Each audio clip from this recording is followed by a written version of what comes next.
EN 94.9, The Fan.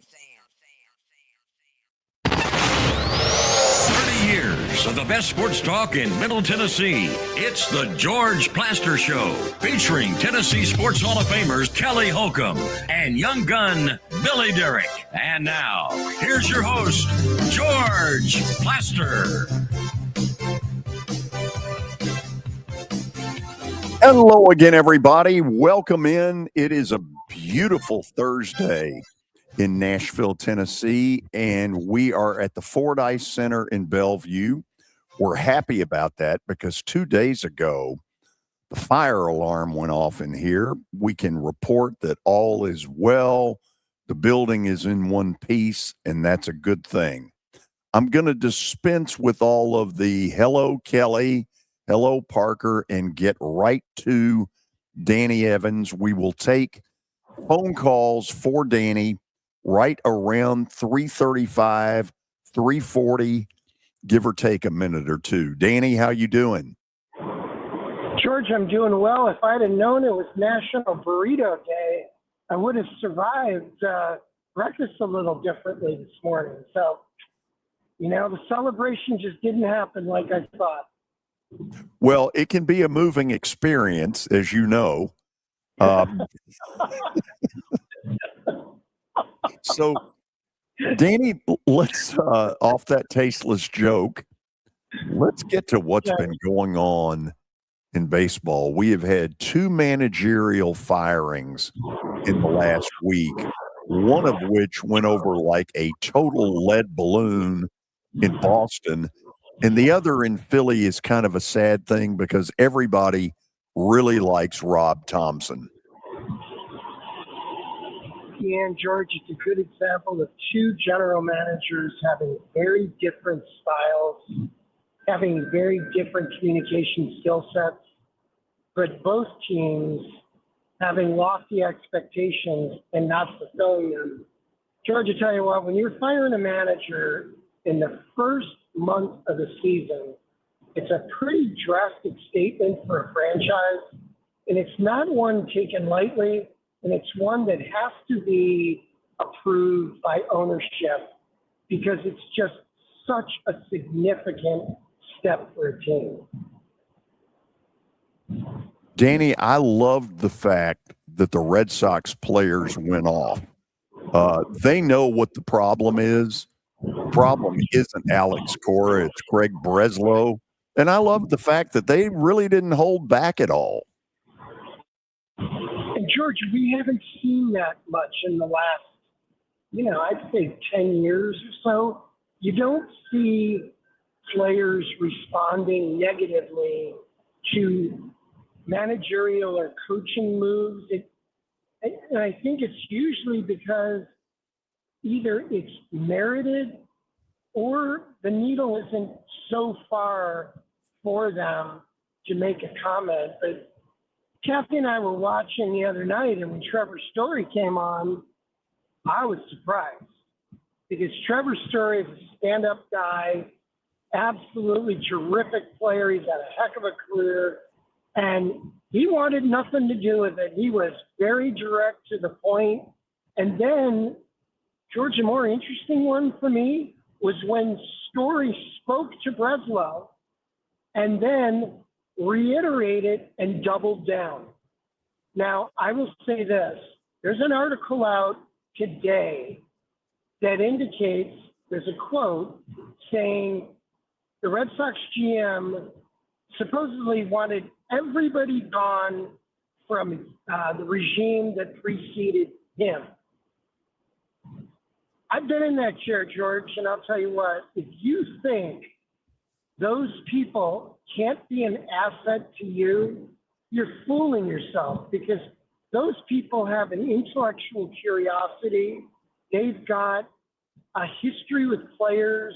They have a history with people's dealings with players, value, and to just ransack that team and listen, I'm biased. I'm an Alex Cora fan. So when you let him go, but you also, the remainder of the coaching staff goes, including Jason Varitek, who, is arguably one of the best players in the modern era for the Boston Red Sox. It's drastic when you replace them with rookie league hitting coaches and Class A people. This is the big leagues, George. And if you're trying to turn things around, I just find fault in trying to turn it around with people who have never seen a big league game in person before. I just don't think it's that easy. Danny, I've read all the stuff you've been reading. First of all, I was stunned that he's no smarter, I'm talking about Breslow, than to take a Red Sox icon like Jason Varitek and just throw him out with yesterday's garbage. If I'm Varitek, I don't get anywhere near Fenway Park until he's gone. He's an iconic member of their franchise. He was the captain of their team. He came out of retirement to come be a contributing member of the coaching staff. George, I tell you what, I know you know this, and Kelly knows it. When you have an iconic athlete who the city has embraced, it's different. He has more fabric. He has more foundation in the community. And this is a guy who, the general manager played 12 years in the big leagues. So he can't be tone deaf, or maybe he can be. I thought it was very alarming. But I thought was also alarming is this. The Red Sox had some questionable decision-making within the offseason. Obviously, everybody points to Bregman, but there were other opportunities. Look at what they did dating back to Devers when Devers was traded to San Francisco. I mean, it was a blunderous way of handling it. I think what you have is one of the most difficult jobs in the game in Boston. But I had probably the most difficult job in the game. The Dodger job is really tough. And you know that you're accountable to the fan base, you're accountable to the media, you're accountable to the players, but you're also accountable to the history and the class of the franchise. And when you start discarding people like Jason Varitek, George, if I ran a club right now, I'd be on the phone to Jason Varitek, wanting to add him in any capacity that Jason wanted to be a part of. And I just think you can't, there is no good story here. The spin that they're trying to put on, I'm just not okay with it. But George, as I said as we started, two huge franchises, large media groups between the Phillies and the Red Sox. And look how supremely well it was handled by the Phillies and how it's handled by the Red Sox. That usually is an indicator of the owner and the general manager. And I think in this case, the Phillies win in both spots. They have a great owner in Middleton. John Henry is absent when it comes to the media for the Red Sox. But then when you go to the general manager, Dave Dombrowski is a future Hall of Famer. Now, I'm partial. I started under him. He is an absolutely gifted man, but he also understands how to handle people. Robbie Thompson did a press conference after it was announced. Robbie Thompson and Alex Carr are class acts. This happens in the game. You know it when you're hired, but it's the way you handle it that speaks volumes about your franchise. Danny, I realize this isn't going to mean anything to you, but it will mean something to some listeners who maybe do not follow baseball the way I do. When I read all the stuff about Craig Breslow, this is Paul Houlihan all over again. Paul Houlihan was an athletic director at Vanderbilt who fired about 100 people in his 5 years of being an athletic director. completely tone deaf. He and I battled tooth and nail. There were things I called him on the air that I wouldn't call anybody. But this guy, Breslow, is Paul Houlihan all over again. Can't communicate, tone deaf. I can't wait till he gets fired. So, George, I guess that Thanksgiving dinner invitation isn't part of the equation. I was speaking to a couple of people the other day, and one of my heroes in the game, one of my mentors, and one of the people I tried to model myself after was Pat Gillick, the great general manager of 4 franchises, and even a much better person, a great leader, multiple world championships. He's in Cooperstown for a reason. He's a much better person than he is a general manager, and I happen to think he's the best general manager probably since expansion in 1961. That's a big statement. And I really asked Pat a lot of questions as I was beginning to get to the point where I knew I was going to run a club at some point. And Pat said to me, one day he said, "So you got questions you never asked me before and you're kind of hesitant?" I said, "Yeah, I got one. How come every time you joined a team, you really didn't terminate any employees? You kept everybody in place and then augmented them with other people?" And he said to me, "Danny, if you think that you're smarter than everybody else in the room, you're actually the dumbest person in the room." And he said, "Surround yourself with people with history, but the people with the organization are human. They have families. They have loyalties. They want you to succeed. And unless their demeanor and their loyalty is something that you can't win, you're better off to keep them and learn from them and learn new things from them and use your skill set to help them get better at the same time." So, George, I had 2 different opportunities where I was the guy making a lot of personnel decisions, and I used that, and it was an absolute great way.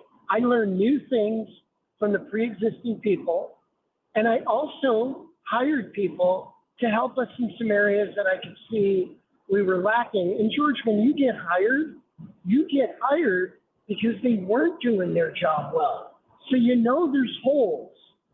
But when you do mass firings like you alluded to with the athletic director, as some people do in some private businesses, as some people do in baseball, I always raise an eyebrow because I just think, what did that person do that you think is so inferior that causes them to lose their job when you never worked with them before? Now, George, listen, I know there's times where you have personality conflicts. We all do. Where you have a existing bad relationship with somebody. Maybe they were a candidate for the job, and you go, "This doesn't work." But aside from that, don't you want their intellectual capability, their history? I sure have, and I benefited. But now, all the major staff people, all the minor league development people, a lot of the top scouts, all the coaching staff, and the manager have all been changed in the last 3 years. And George, listen, we don't know what's going on from the top. Nobody does except for the people there. But I just think that's a contrarian position to how to run a ball club. I would rather seek stability, and I would rather get people who are much smarter than me and just listen like hell. Danny, let's go to our first break, and then Kelly and Parker Kelly will talk to you. We'll open up phones 335, 340. All of you get ready on a spicy Thursday afternoon. This is the George Plaster Show. When I got my first car, my dad told me, Keep the gas tank full and my number on speed dial. Now parents are telling their kids, save 615-242-9000 just in case. I'm Blair Durham. If you or someone you love is in a wreck, call us. We're here to get you the money you deserve. It's easy to say good things about the folks at Strike and Spare Family Fun Centers. Number one, I trust them with something that's near and dear to me, the Plaster and Friends Celebrity Bowling Night. But more importantly, I see the fun people have. They enjoy the bowling, they enjoy the camaraderie, and you will too. Come by any of their locations and get ready to have some fun. At Wilson Bank and Trust, we believe you shouldn't have to choose between personal service and digital solutions. As your local independent bank, we're proud to offer the relationships and trusted service you expect, along with the tools and technology that keep you moving forward. So whether you're growing a business, buying a home, or planning for the future, we're here to help. Because this isn't just where we work, it's where we live too. Wilson Bank and Trust, here to get you there. Member FDIC. Are you looking for expert medical care in Nashville without leaving your home?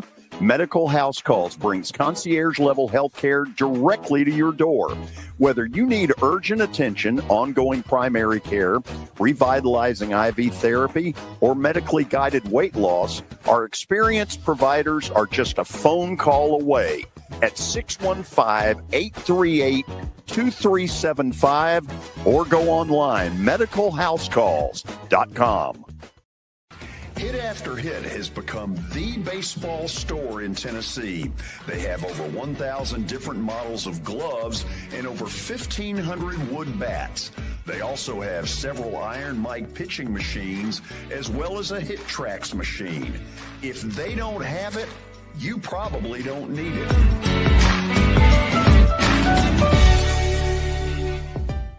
We're proud to call Hit After Hit the official shirt provider of the Plaster and Friends Celebrity Bowling Night.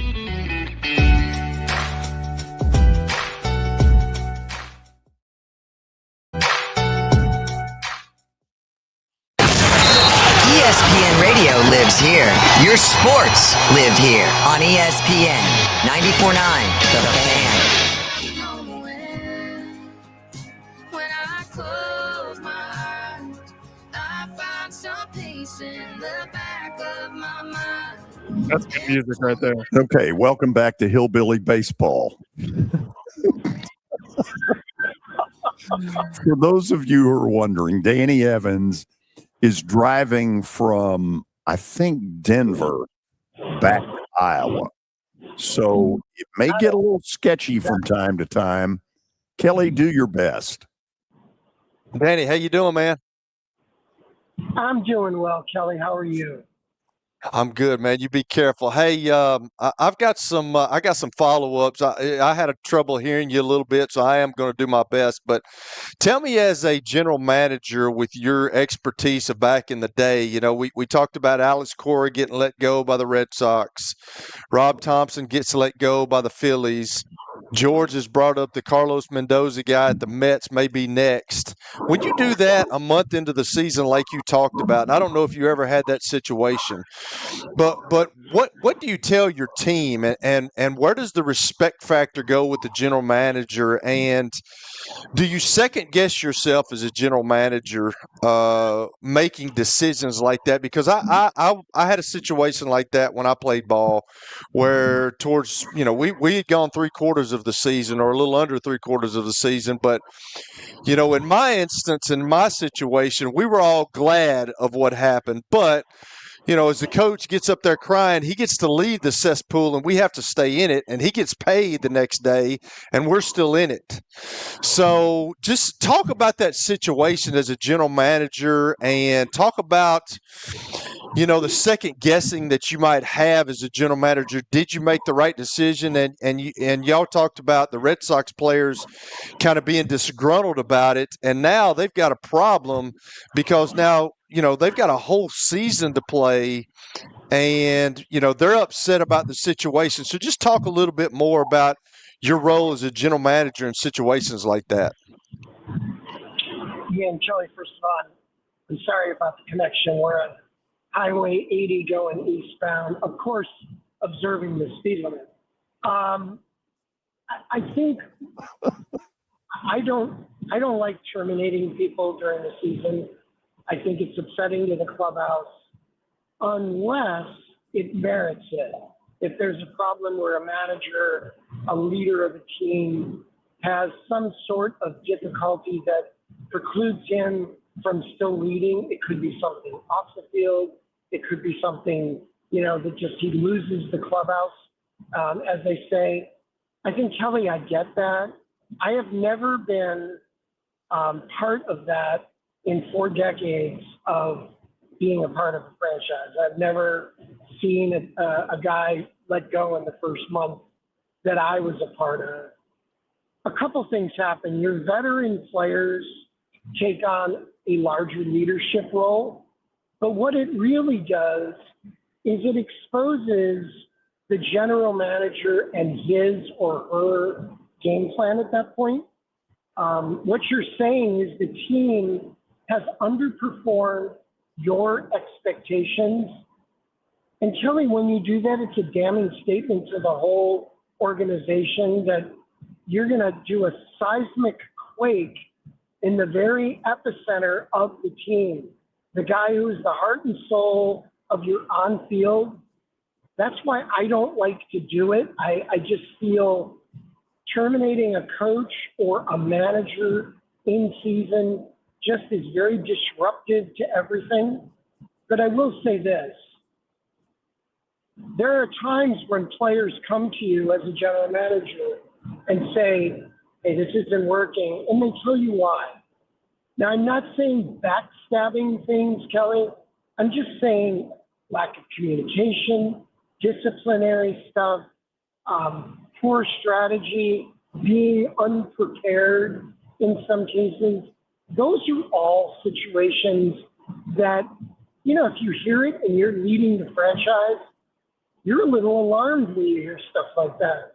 Occasionally people get let go that way, but for players, you're right. The next day they got to play. And the next day they're getting a different voice, different leadership, different style, communication, a pecking order, so to speak. And I think sometimes it works, but the new person is so on the spot and from the get-go has to try to earn the respect of the people in the dugout and in the clubhouse. That alone, for most people, is the hardest part of the job. So take it to another step. Do you look in the mirror as a general manager when situations like that happen? And because a lot of times, a lot of guys can't take heat. When they get heat on them, they got to do something. Like in my profession, like head coaches, when they start feeling the heat and everybody starts talking, the media starts talking, he starts hearing things in the organization, he's going to fire coordinators, he's going to fire this to try to get the pressure off him. Do you think that sometimes general managers do that? Because if you look at your roster, I think you got to look as a general manager in the mirror and say, did I give this guy the guys to win? Did I give him enough to win games with, or was that my fault not putting a stable of players out there so he could win? Like, does that stuff go on too where, he's going to fire the manager because he's trying to get the heat off him because of the roster that he made? Kelly, I sure hope so.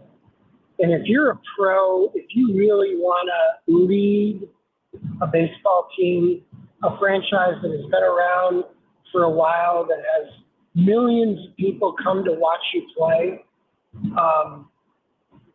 you better have the professionalism and the wherewithal to be able to look in the mirror and assess your own skill set. Hey, did I give him the tools to win, or did I fail? I worked for a great guy, Roland Heeman, who one day brought us all together and said, are we doing everything we can as a group to give ourselves a chance to win this thing. And his comment is, I'm going to start with me. Are there things I can do better to make us better? When the person at the top of the pyramid makes himself vulnerable with the right people in the room, this isn't an all staff meeting. These are the people who make the decisions and are his trusted inner circle. I did that, and I found, boy, I underestimated this, or I overestimated that. And I think if you get to the point where you're contemplating a decision of terminating a leader, I would rather do it in a different order, where I would say, hey, I know there's some talk about letting him go. Have we done everything from our side that he's the problem and it's not us? And if you're selfish, if you're not very self-aware, you can probably do what you said, and some people do it. They fire the people below them to take the heat off of them. In reality, Kelly, it puts more heat on you because it just narrows the number of people between you and the owner and you and success. And I just think for some people, they think it's going to be the deflector mode, but what it really does is it brings the fire a little closer. Okay, so I'm going to go. We've got a lot of Atlanta Braves fans in the area, and George is the biggest Atlanta Braves fan, and we all know that. But I was watching the TV today, and I was watching something about Mike Tomlin.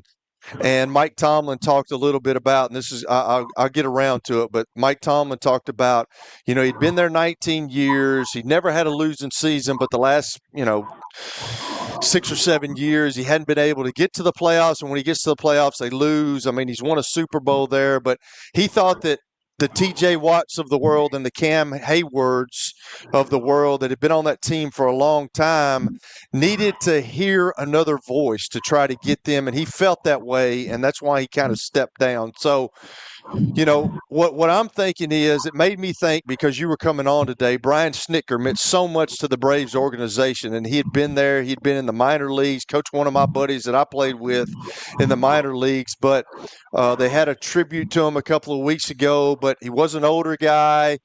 And it seems like that kind of happened where maybe it starts falling on deaf ears, and then Walt Weiss gets the job, and now you see what the Atlanta Braves are doing. They're winning the division. They're up 6.5 games in their division. I think they're 22-10 or something like that. But, I know they had a lot of injuries last year, but, does a change of scenery from a coach, can it give you that big of a boost in your clubhouse like that? It can, Kelly. I think the really interesting thing about the Braves in 2026 is that Weiss was the bench coach. So Weiss was there. That's a tough role. To go from 1A to 1 in real life or in a baseball team is never easy, because it's real delicate how you talk about the past and decisions that were made, because you were in the middle of it, but you didn't have the final say. Snicker's a tremendous man, a great baseball guy. He was just put in the Atlanta Braves Hall of Fame. Speaks volumes about what they feel about him. And the fact that he came back without incident, came back because he loves the organization. But I think Walt Weiss has a different way of doing things. And I don't think it's age, because I think it's communication style. It's the way he interacts with players. Probably brings a different way of doing things. But you know what? Let's not kid ourselves. He's got a healthy team. Snitker didn't. And it's a lot better to be a better manager when you got healthy players. And I think what we have here is the rare case where an underling can make such a big difference in a clubhouse that was really good. There were never any problems. They just couldn't get over the hump the last couple of years. But I really think it comes down to the training room being less occupied in 26 than it has been the last 2 years. So, Danny, here in Tennessee, the Titans have an owner by the name of Miss Amy Adams Strunk, or Miss Amy, as people like to call her. And Miss Amy has a very quick trigger, especially over the last 4 seasons. She's fired people in notable positions, and not necessarily saying that was the wrong move, but she's backfilled with even worse hires. So it's kind of got the Titans to the point that they're out right now, and they're trying to right the ship. When you're an MLB team and you're in charge of hiring people and firing people, you said it yourself that you don't like to fire people, or you would prefer to fire people in season unless there was a legitimate cause too. How do you balance that between knowing when to fire somebody and knowing when to keep them at least until the end of the season, so maybe you can get a head start on finding the next guy? Parker, it's a great question. Sometimes it's PR. Sometimes it's the owner coming down to your office saying, "We need to do something. We're getting killed." This is, the media, season ticket sales, advertisers, sponsors are putting a lot of heat on us. I need you to make a move. For me, Parker, when you fire somebody, you're also the person that hired that person. So you're accountable for that hire, whether they thrive or whether they're just awful at what they do. And I think too often fans think the remedy is to get rid of people. In my opinion, it's usually changing your process, changing the way you do business as a group. It's really hard to blame a manager for not winning.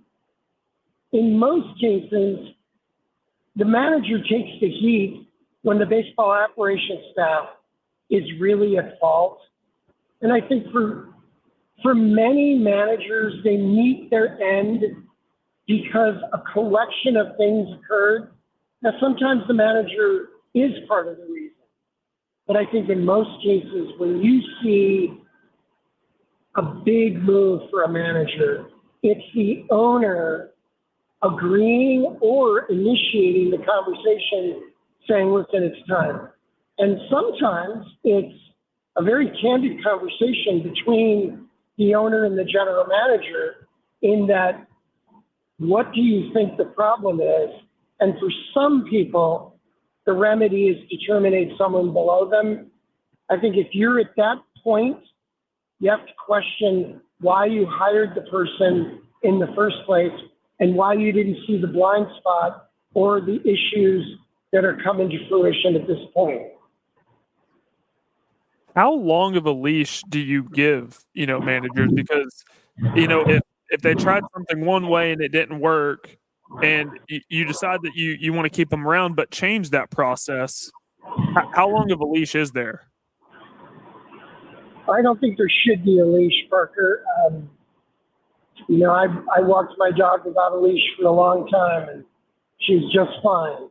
I think it's a partnership. It's a relationship that has to be the most sacred in the organization. That person is your public face of the franchise, is your leader in the clubhouse before, during, and after the game. So I think when that fractures, you have to try to repair it. And if it's irreparable, then something needs to be done. But in the great relationships and the really good manager, general manager relationships, there is no termination because it's worked out between the two parties.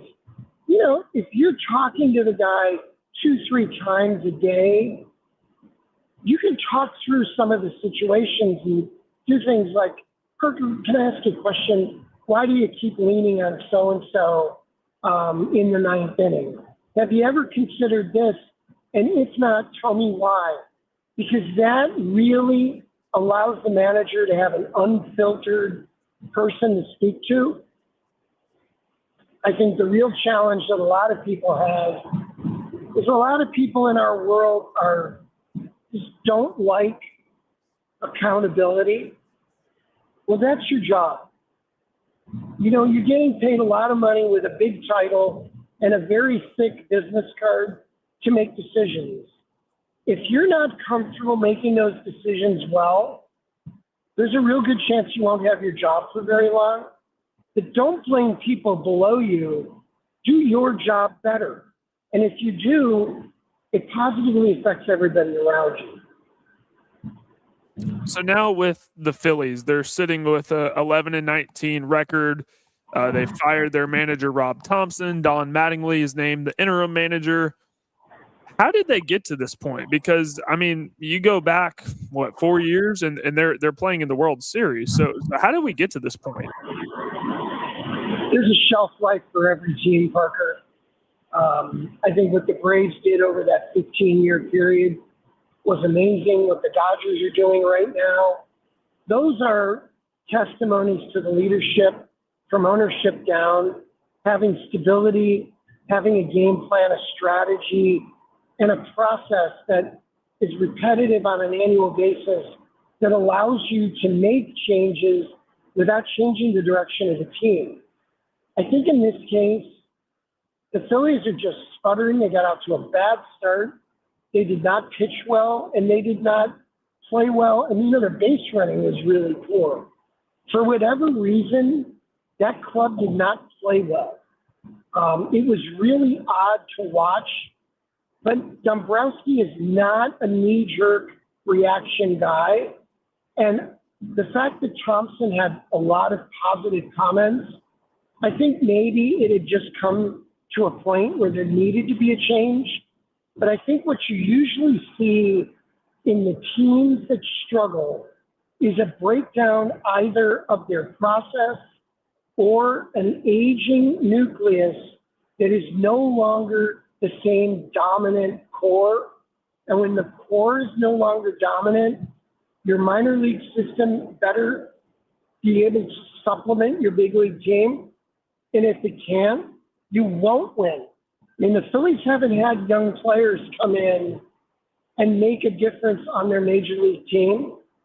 And some of their big league players are probably feeling the responsibility that they're not playing as well as they did a few years ago. Parker, when your core ages and starts to be less productive, it doesn't matter who the manager is. It's a real bad formula for success. And this will be my last one. The Cubs went on a 10-game win streak not too long ago, then lost the series to the Dodgers. And I was kind of skeptical. It's always good to win 10 games in a row, but, it came against the Phillies and the New York Mets, two of the worst teams in the MLB right now. Then lost a series to the Dodgers, then just won a series versus the Padres. The Padres are really good this year. So how legit are the Chicago Cubs? Well, you have a veteran manager in Council who has a really good nucleus of veteran players. They've won. They have a great general manager, a really good communicator. He's a partner with the manager. The field manager and the general manager are real solid relationship-wise. But I think, Parker, when you've won, it's a lot easier to go on a winning streak because the manager kind of stays out of the way and lets the good players be good. I don't think you should lessen the impact of beating Philly or the Mets because they were going bad. And usually when a team goes bad, they'll figure things out and start to win. But they prolonged their losing streaks because of how well the Cubs played. And a lot of their complementary players had a role in those wins. So I think the Cubs are a good club. I don't think it was a freak thing. I think, it's an anomaly to win 10 in a row. But when you win 10 in a row, it's usually a reflection of your process being rewarded. And I think the Cubs are consistently a really process-oriented team. And you kind of know who they are. And if they play you, you know how they're going to try to beat you. And that's what they've been doing in the first month of the season. Okay, let's go to the break and then open up the phone lines for you all to talk with Danny at 615-759-9949. One more time, 615-759-9949. Go ahead and fill up those phone lines. We're back in a moment on the George Plaster Show. When I got my first car, my dad told me, keep the gas tank full and my number on speed dial. Now parents are telling their kids, save 615-242-9000 just in case. I'm Blair Durham. If you or someone you love is in a wreck, call us. We're here to get you the money you deserve. Baseball is just like music. You don't believe me? Let me show you. It's jazz, improvised and unpredictable. It's rock. The crowd explodes like a guitar through a wall of amps. It's rap, fast, sharp, all rhythm and timing. It's country, nothing but 3 outs and the truth. Do you believe me now? Look, no matter what music you're into, the hottest track in town, Nashville Sounds Baseball. Welcome to Hit City. You've heard me talk about the putting zone. Well, guess what? It's now open, and it offers a revolutionary indoor golf experience featuring state-of-the-art putting surfaces designed to replicate real-world course conditions. It allows players of all skill levels to practice, compete in tournaments, and connect year-round. Go by and see them at 3040 Sidco Drive and tell them Plaz sent you. Clarksville, get ready. Because when the doors open at F&M Bank Arena, the noise rises.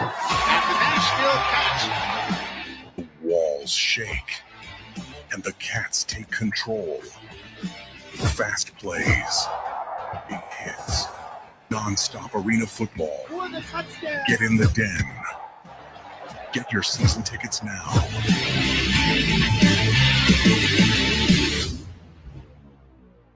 Sports and Social at Green Hills Mall is the new home for our Football Night in Nashville promotion.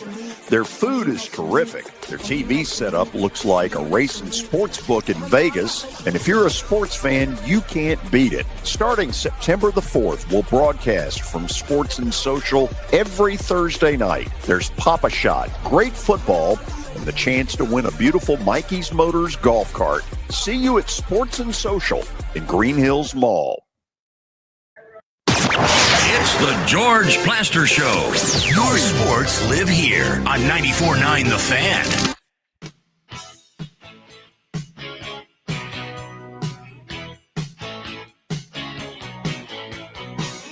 We're back. As I look at the computer screen, I think we've got one more line open. If you want to talk to Danny, it's 615-759-9949. I intend to get to all of you. Tony in Nolensville, get it started. Good afternoon, guys, all of you, and Danny, it's good. It's a pleasure talking to you again. This week, the past week, Danny, the NFL draft was conducted, and out of the draft, there were 25 players, 50 players drafted that were 25 or older. I'm glad the baseball draft doesn't have that. I don't know if y'all saw that, but there were 50 players in the NFL draft that were 25 years or older. And with the baseball draft going the way it does, I'm glad they are able to draft the guys, in their earlier 20s and that type of thing. So I wanted to bring that up. And Danny, I don't have to cover too much with the Cubs because Parker always does that for me. Thank you, Parker.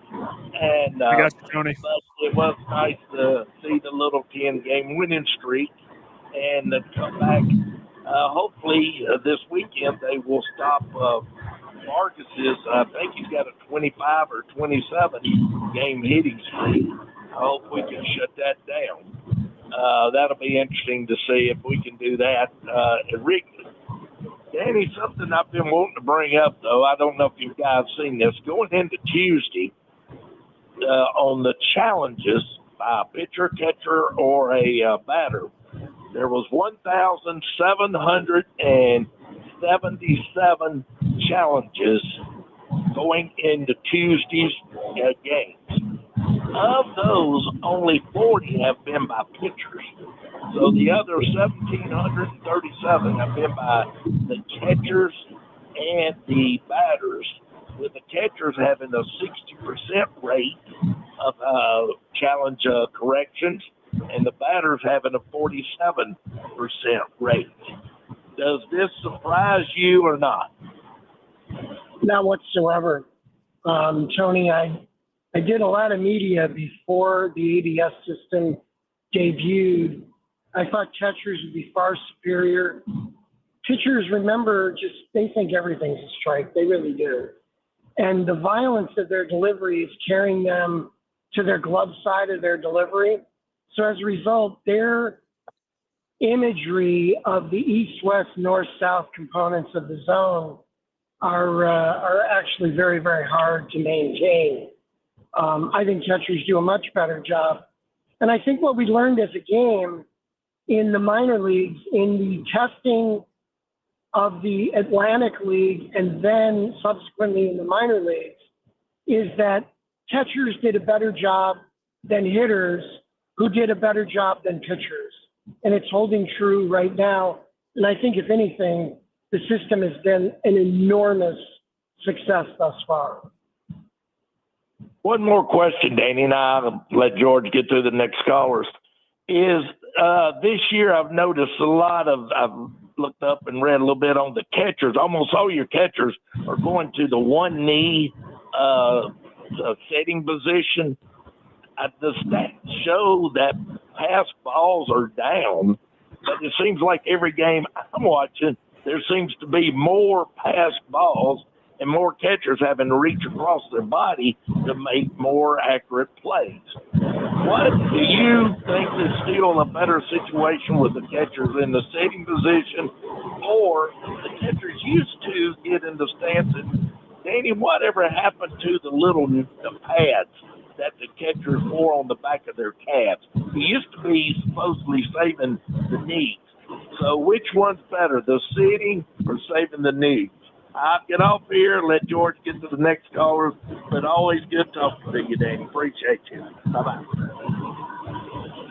Tony, there's been a lot of talk about the catcher knee being down.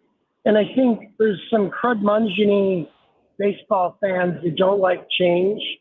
But I think this is an example where they were able to do a lot of research, and they learned that the dropping down to one knee actually gives stability to the catcher's ability to frame a pitch, to receive a ball. And also, it really does allow catchers to block the ball a little better. A lot of people, including myself, wanted to see this. It's been proven to me. I'm fine with it. But I think the funny thing about it is just because it was the way it was done for a long time doesn't mean we were doing it right. And I think we used analytics as a game to prove there was a better methodology. And I think so far it's worked very well. Let's go next to Eric on line 2. Eric, welcome in. Hey, George, it's always a pleasure to talk to you. And Dan, it's always a pleasure to talk to you.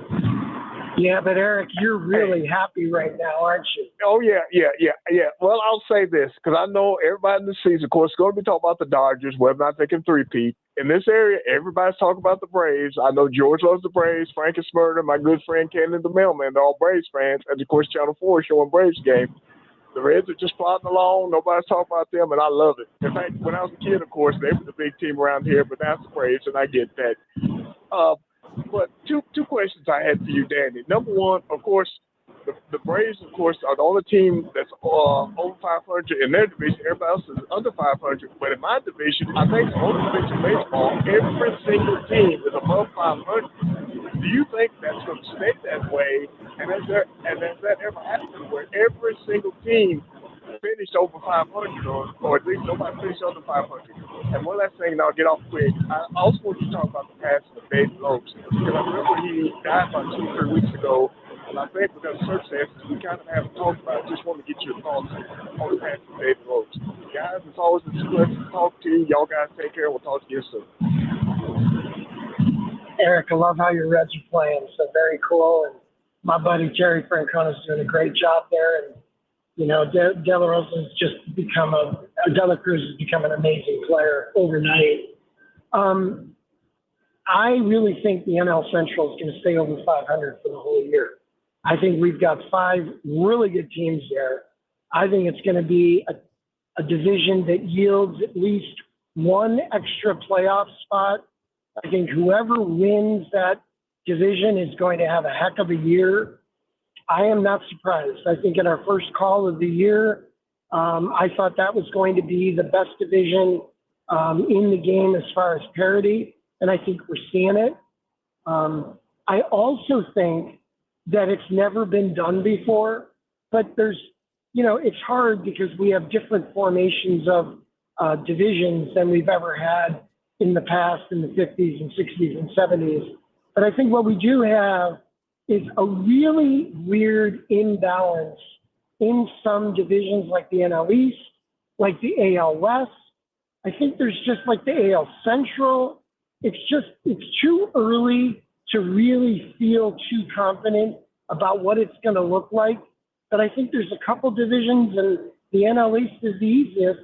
There's just really poor play below the Braves, and the Braves are taking advantage of it. Go Mike in Melrose. Mike, welcome in. Good afternoon. Well, first, let me say I was a huge John Madley fan growing up, and he's played for the Sounds and the Yankees, and since he's managing the Phillies now, I will be cheering for the Phillies, George. That a baby. So close. He came so close last year with the Blue Jays in that ring. Just kind of upset me here last week in Nashville. We had a plot of land came open, the old junkyard, and our mayor said it could not be used for a baseball stadium. And MLB just begged to come here. And our mayor, he'd rather have the Starbucks headquarters here. And I just think it would work. And you can help me out, Danny, because you've been to so many stadiums. I've been to 20 something. And I think it would work here. I mean, you compare us to other markets our size. I just think with all the other teams and their fans coming to town, and it helps win. If we could get a general manager like Milwaukee and Tampa Bay and win some games and not get management and ownership like the Titans have, I think it would work. It just upsets me that our mayor wants nothing to do with baseball. And baseball's been in our city for like 50 years. I tell you what. Yeah, and I'll take it a little bit further when we come back at 4. Okay, so you want to take it? No, go ahead. No, go ahead. I mean, I know you've got opinions as well. I do. You know, this is a situation where there are really good expansion options in Major League Baseball. I don't know that Nashville is the front runner anymore. I think there are other franchises whose options appear to be better at this point. But I think it's not the market size. It's the person making the decisions. There are shrewd operators in the 29th and 30th largest markets, and there's people in the first and second that perhaps aren't as good. And I think when people point to market size, I point more to the decision makers. And I think, very candidly, there's some really great expansion options out there. And if the mayor's not in favor of it, that's the mayor's call. Danny, we made this work by hook or crook. Where are you now? I am about 2 hours outside of Des Moines, Iowa. Listen, safe travels. Keep your eye on the road. And of course, observe the speed limits. Well, observing means seeing it, doesn't necessarily mean keeping it. Oh, you don't want that one on tape. Danny, thank you, and we'll talk here soon. Thanks, guys. Bye-bye. Danny Evans joining us here on the show. When we come back, we'll, of course, have stat of the day. I will get into, because this is a really interesting thing that Mike from Melrose brought up, and I'll have a thing or two to say as well.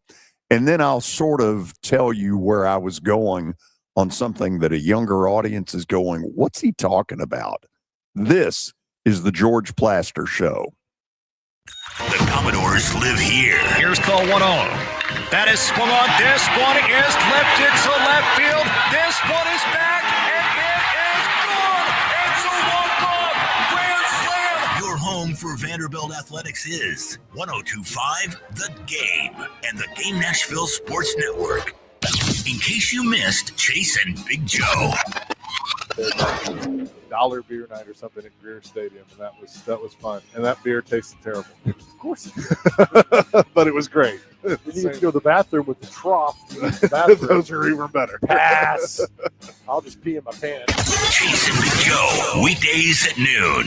Your sports live here on 102.5 The Game. For the love of the climb.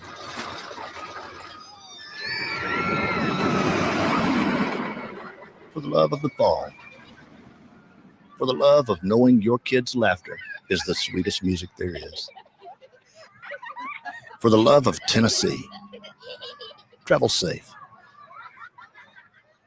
Brought to you by the Tennessee Department of Tourist Development, the Tennessee Association of Broadcasters, and this station. What's up, everybody? This is Teron Davenport. Are you hungry for more than just the game? Chicago's home of chicken and waffles has you covered. Crispy, golden fried chicken, fluffy waffles, and all the game day excitement you can handle. Dig into mouthwatering classics like our famous chicken and waffles or the savory catfish dinner. Whether you're dining in with friends or grabbing takeout, Chicago's home of chicken and waffles is your place to score big. Great food, great football, and great vibes only at Chicago's home of chicken and waffles. Chicago's home of chicken and waffles, where the food is as good as the game.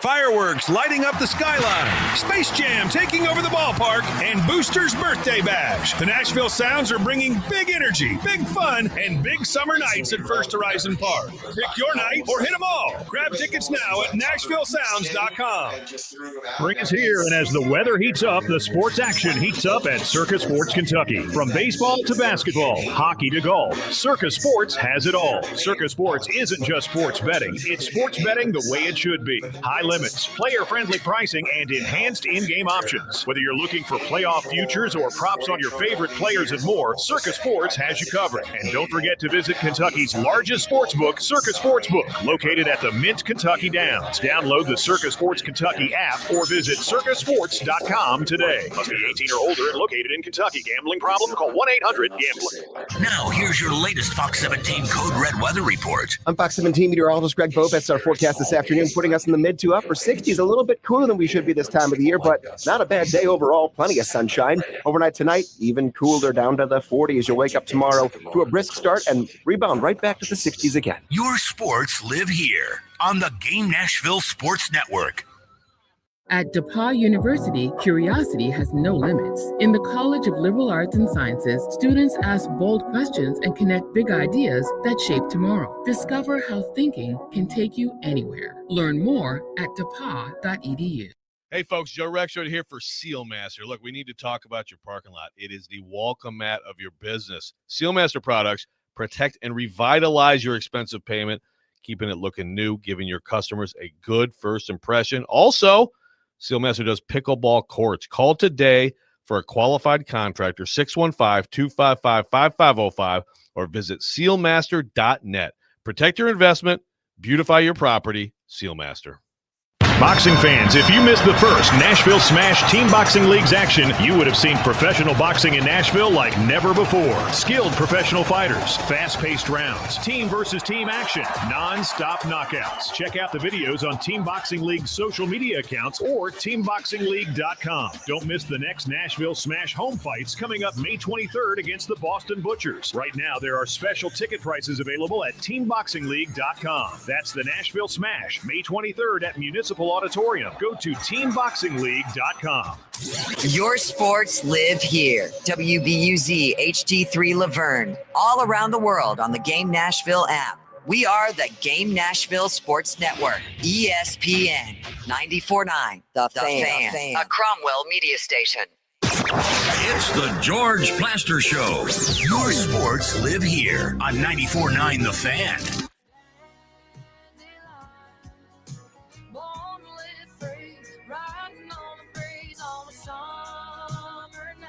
Keep it coming, Brando. Keep it coming. No, this better be the last one of these I hear.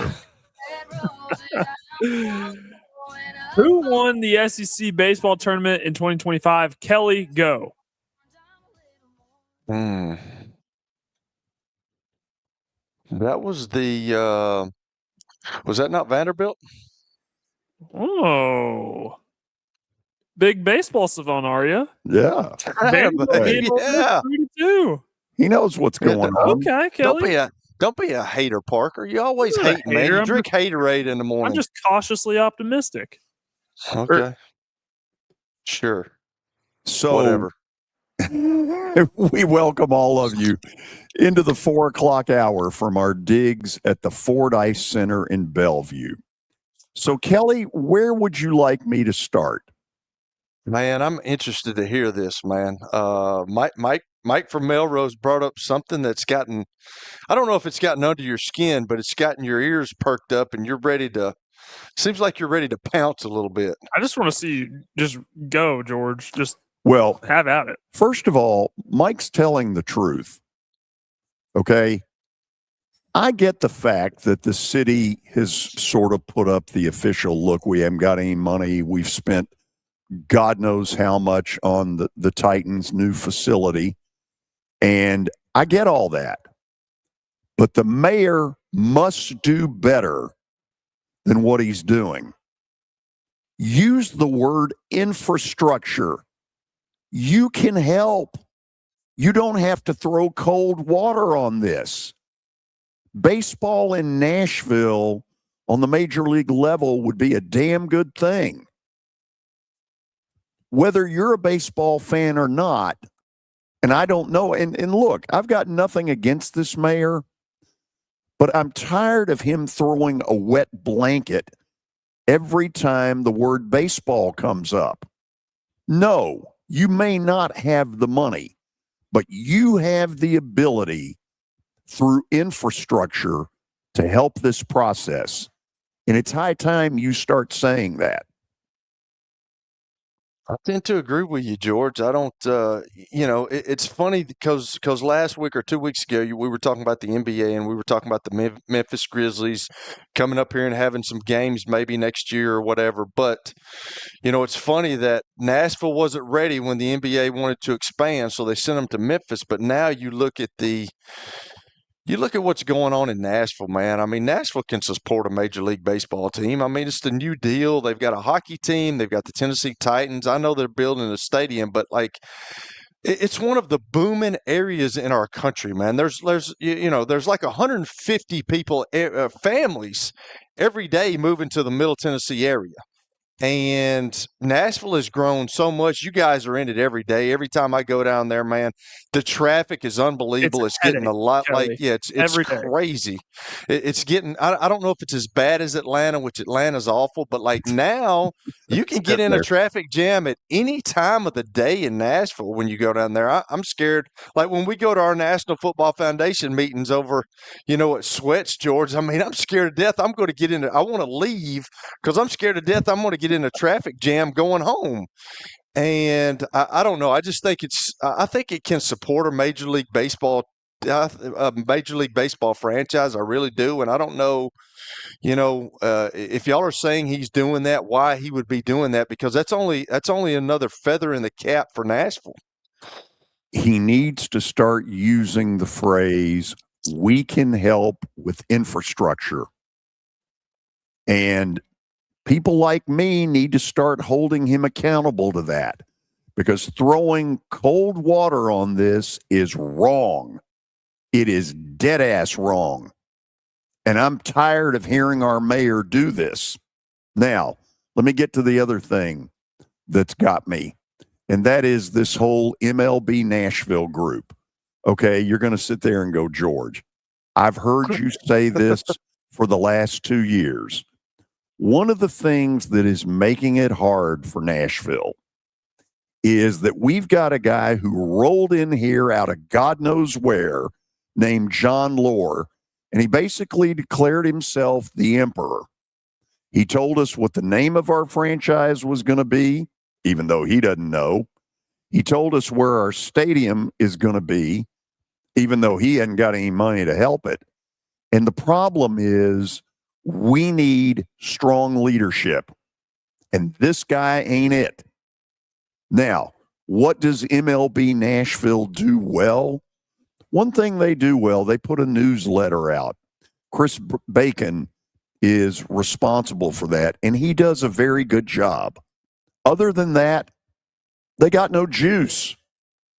And trust me, after 35 years of being a sports talk show host in this market, as much as you all know I love baseball, what possible reason would I be throwing cold water on MLB Nashville unless I knew that they can't deliver the goods? They got no owner. They haven't had an owner for the last 7 years. They've got nothing. Pay no attention to them. The only person in there that's got any juice is the attorney, Lee Barfield. And I think the quicker MLB Nashville gets him to the top of this and gets John Lore out, the better shot we got. Because here's what's going on right now, okay? We've got a mayor not acting all that enthusiastic.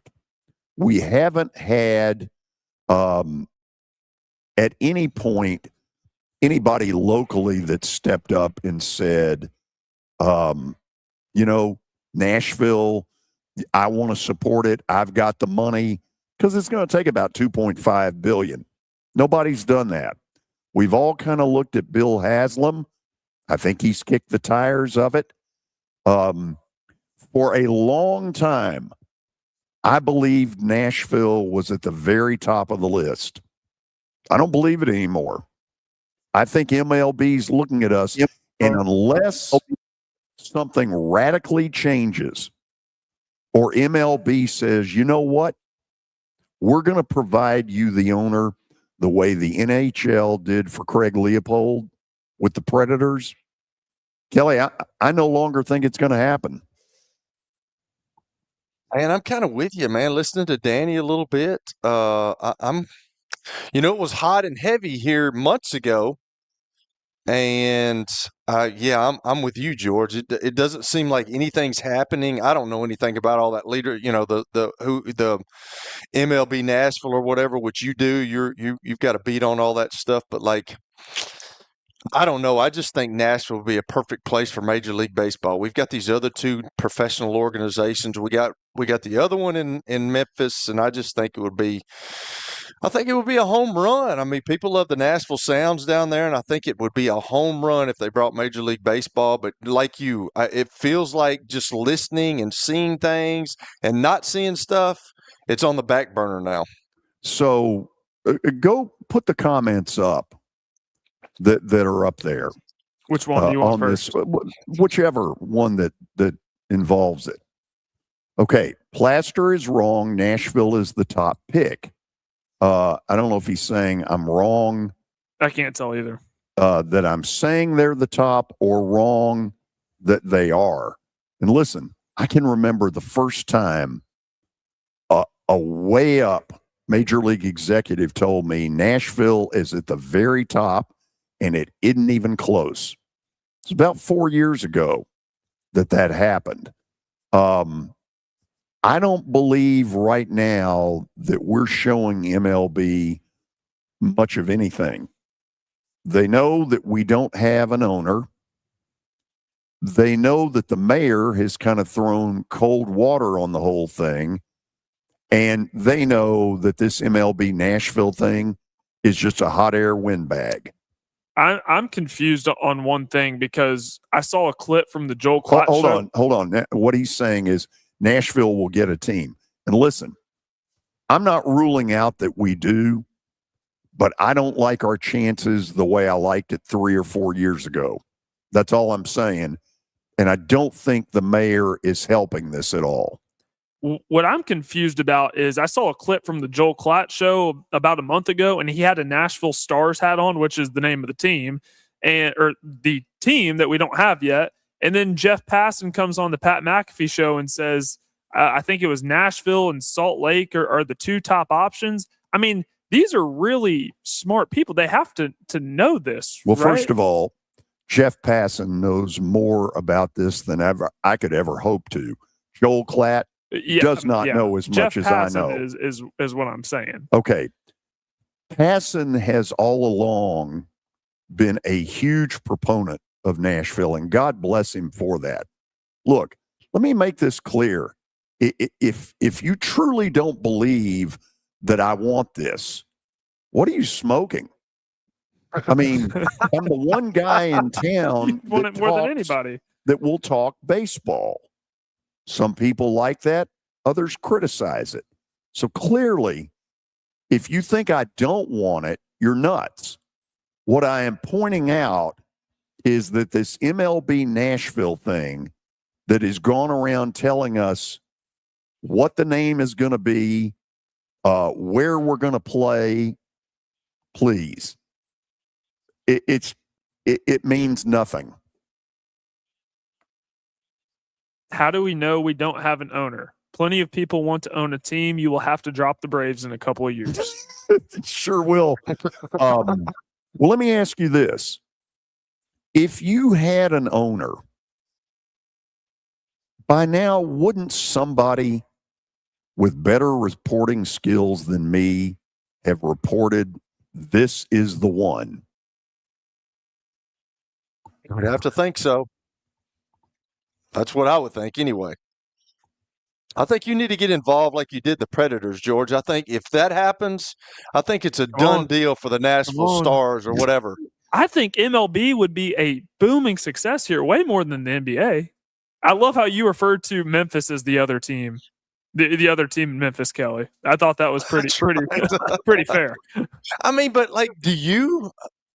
I mean, I'm sorry, man, but like when I'm thinking about the NBA, I don't think as Memphis is for some reason. I just don't feel that way about the Grizzlies, man. I mean, I don't They feel could be like in Arkansas I know it's for all I care. yeah, I know it's connected and it's a Tennessee team, but like I don't feel that way because like the Predators and the Titans are here. They're the Tennessee teams.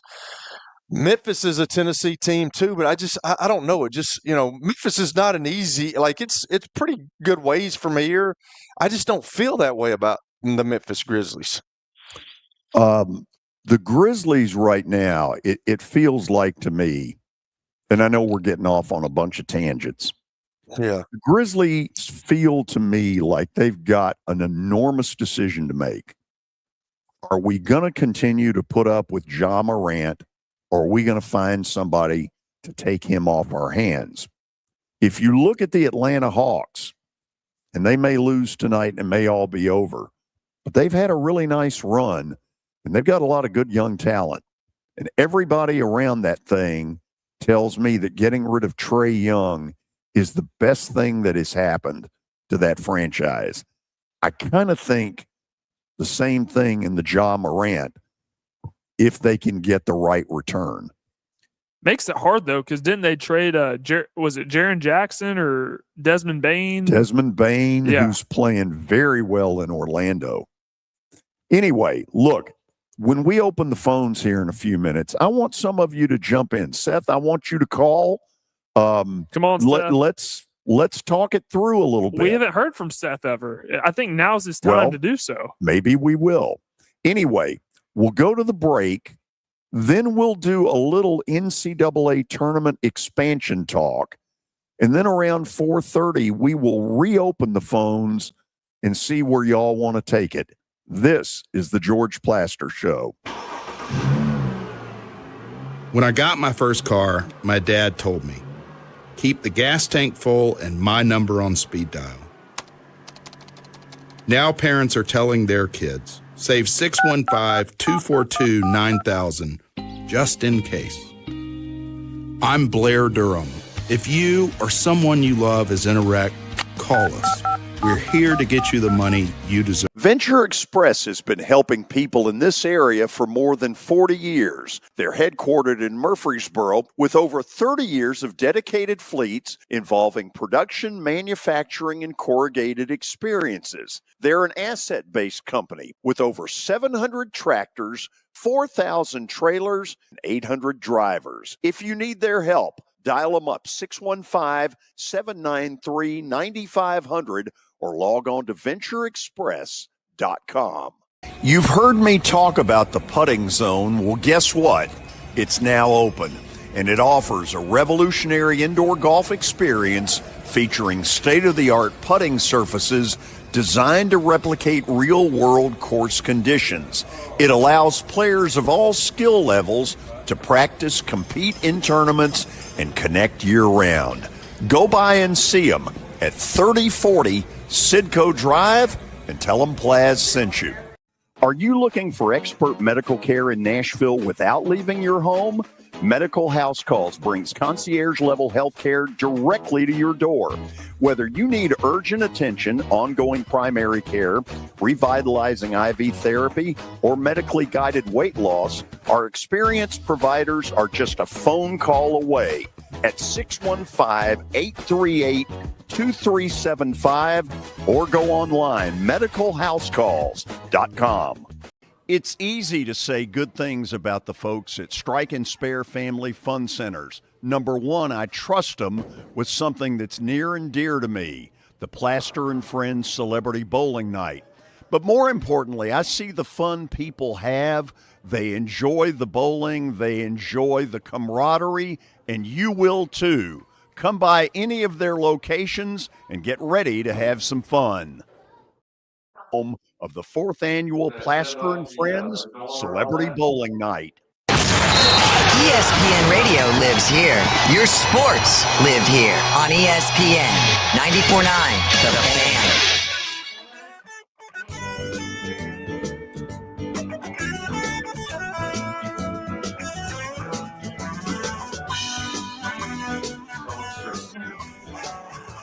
We are back on a Thursday afternoon. At least two of us are. Where did Kelly go? Yeah, I don't know. Kelly probably wandered off somewhere, got lost. So apparently Seth had a reaction to your plea that he call in. Yeah, Kelly, you're going to appreciate this. It seems that you found your way back. So congratulations to you. Parker, I am working. Go brush your hair. I like this guy, whoever he is. How do we, you know what? How do we know if Seth's real or not? We see him, in the YouTube chat all the time, but we've never heard from him. This could be AI. I don't know. Nah, Seth's a real guy. Seth, let me say this. Tell your boss to give you 3 minutes and tell him to chill. Use your bathroom break. Call in real quick. It won't take too long. We're not asking for war and peace. Just give us 3-4 minutes. Okay, so in a few minutes, we'll open up the phones and see where people want to go. So, Kelly, as you know, the NCAA, it looks like the tournament's going to expand to 76. Now, let me say that what I'm about to show you is not scientific at all, because I believe Belmont would be in this answer. But I Googled earlier today, if the tournament had been 76 teams this year, what teams who didn't get in would have gotten in?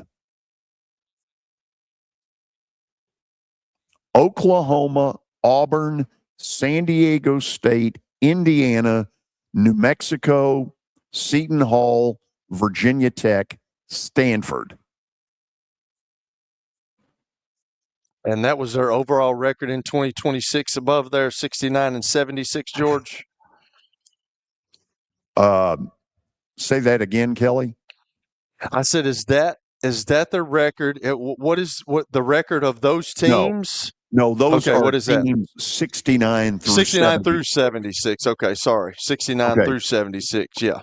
So 5 of those, by the way, I believe Belmont. I don't totally agree with what CBS Sports put out.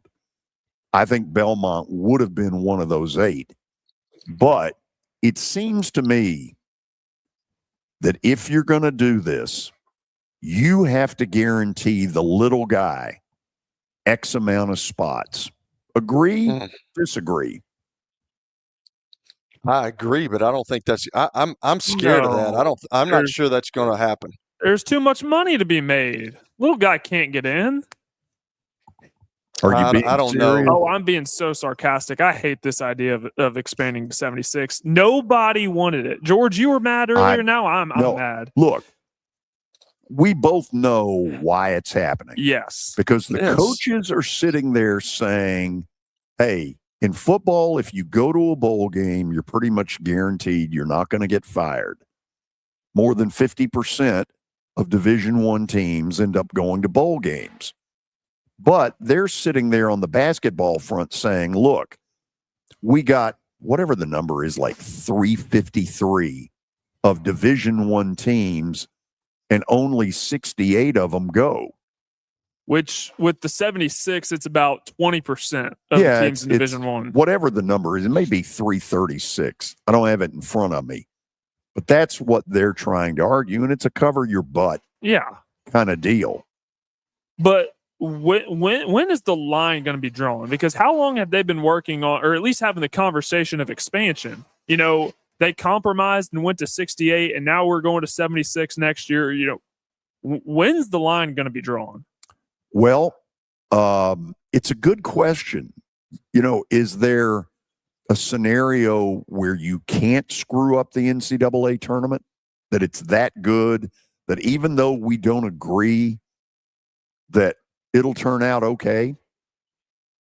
It is pretty good, George, but at some point you can screw it up too. And I'm just not sure. I'm just not sure Belmont gets in. I don't think I know they that do. you're.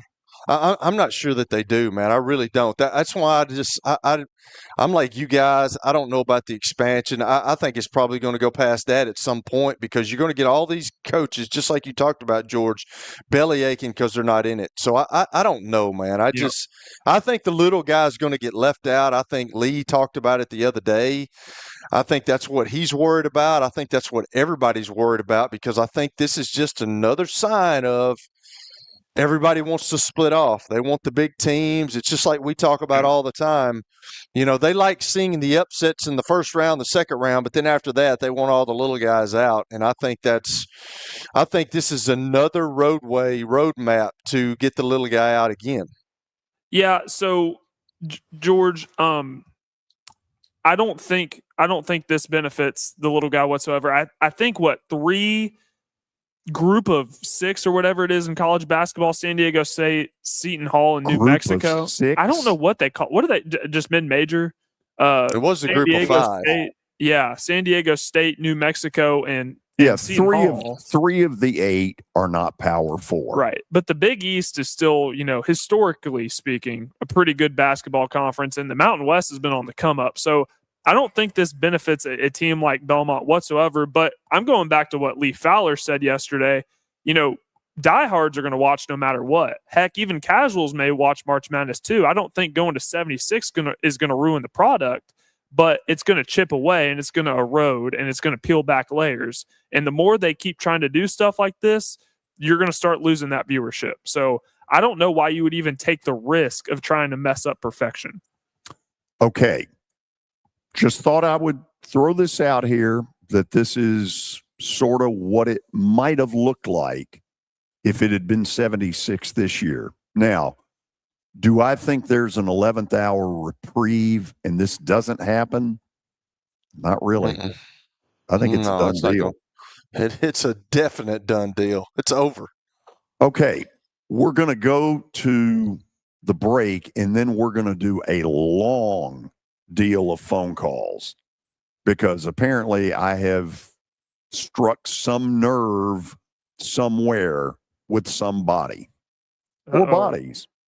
A spicy show today. Yeah, it's got a little spice to it. Mike from Melrose was absolutely right. It's time for our mayor to memorize these words. We can help with infrastructure. Say it, Kelly. I want you to get him on the podcast is what I want, George. I want us to interview him. Oh. Let's do it. Oh, I've told his press secretary last week exactly this, that I'm tired of hearing him throw cold water. Kelly, if we make that happen, could you make the popcorn? Here's the thing. Sure. Here's the thing, Kelly. I'm not going to get into a lot of politics, but it's not like John Cooper, who was whatever you want to call him. That's not the case here. George. Cooper a lick. I don't have any problem with this guy, but I do want him to start using the words, we can help with infrastructure. Our phone lines are open, and they may not stay open very long because I got a feeling a bunch of you may jump in at 615-759-9949. Again, 615-759-9949. We'll see what y'all are thinking on the George Plaster Show. When I got my first car, my dad told me, keep the gas tank full and my number on speed dial.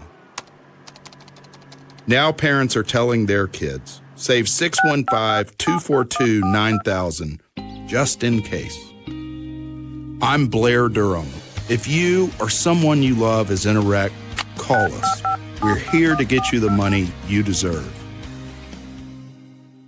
Are you tired of living with back pain?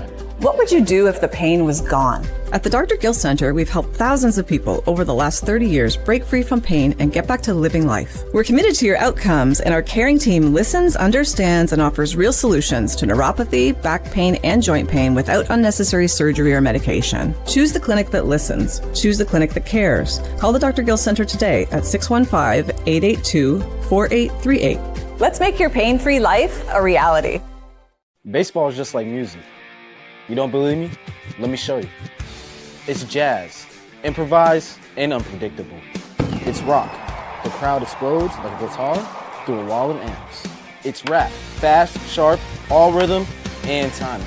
It's country, nothing but 3 outs and the truth. Do you believe me now? Look, no matter what music you're into, the hottest track in town, Nashville Sounds Baseball. Welcome to Hit City. Hit After Hit has become the baseball store in Tennessee. They have over 1,000 different models of gloves and over 1,500 wood bats. They also have several Iron Mike pitching machines as well as a Hit Tracks machine. If they don't have it, you probably don't need it.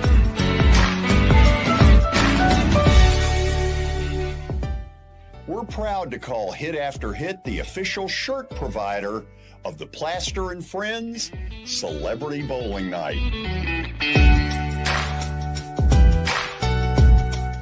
Sports and Social at Green Hills Mall is the new home for our Football Night in Nashville promotion. Their food is terrific. Their TV setup looks like a racing sports book in Vegas. And if you're a sports fan, you can't beat it. Starting September the 4th, we'll broadcast from Sports and Social every Thursday night. There's Pop-A-Shot, great football, and the chance to win a beautiful Mikey's Motors golf cart. See you at Sports and Social in Green Hills Mall. In Green Hills Mall. It's the George Plaster Show. Your sports live here on 94.9 The Fan.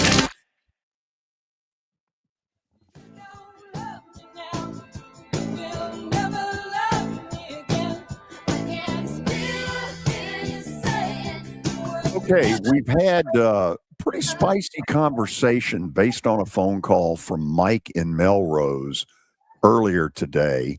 And let me also throw in any of you who called Danny earlier, you're probably a baseball fan. If you've got an opinion, feel free to jump in. What do we got? One line open? Yeah, but we have a ton of YouTube comments too. Okay, well, we'll do a little It's bit gonna of be a fun 30 minutes. all of the above. Jeff in Murfreesboro, get us started. How's it going, George? Good.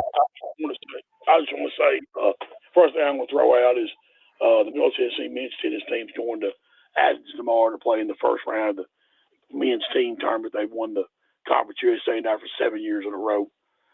It's Boring Dane's 9th conference tournament. Tyler won 2 in the Sun Belt, too. They beat Liberty last weekend he was at the complex 4-2. Lost the doubles point, but came back and won it. So they're going to play NC State in the first round. Probably play Georgia in the second round at Athens. So we'll see what they do. They've won the first round before in the past. And one year they played about a 4-hour match with a team and lost in the second round. So hopefully they can bust through this time and do what they need to do. The second thing about the NCAA expansion, Kelly's right. It's about keeping the small schools out. He's correct.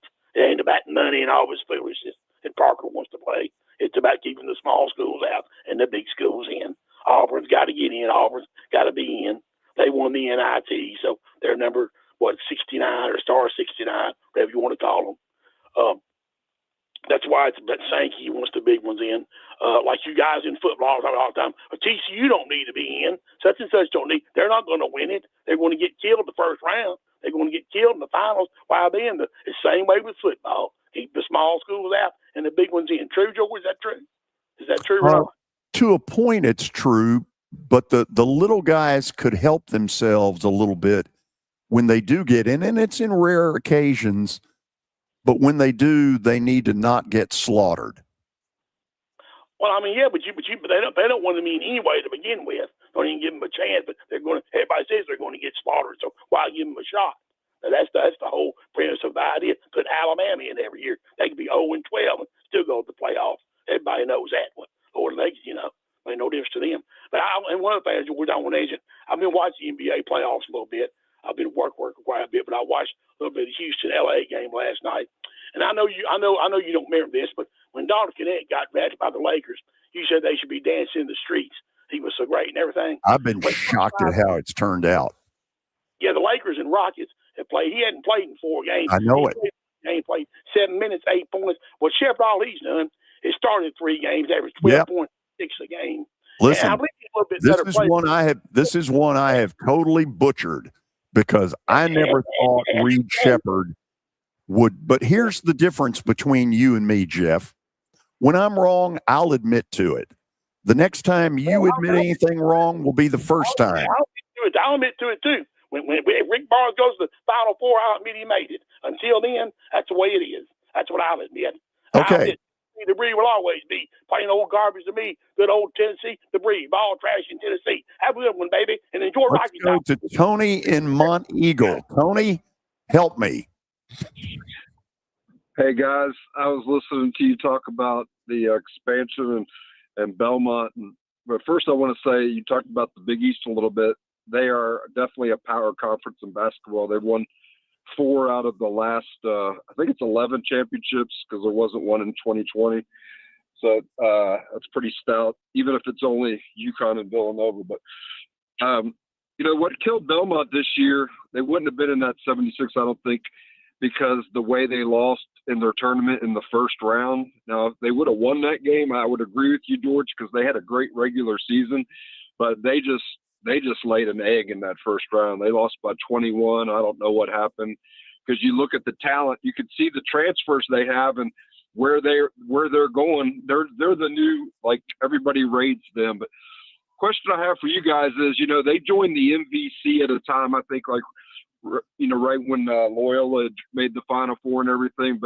And I think they thought they were stepping up, but those teams left. The MVC's been rated just like the Conference USA's been rated, like when WKU joined. I mean, none of the teams that were there when they joined are still there. There's not one original member left of Conference USA. But like Belmont, left one bid league for another one bid league. And I wonder, looking back, if they think it was a smart move. You used to have drivable road trips, like Tennessee State was right in town. Tennessee Tech's an hour down the road, hour and a half, whatever. There's a lot of drivable road trips. I made the trip to see them several times on the road. Now, there's nothing close except Murray. That's 2 hours away. And they left the OVC also.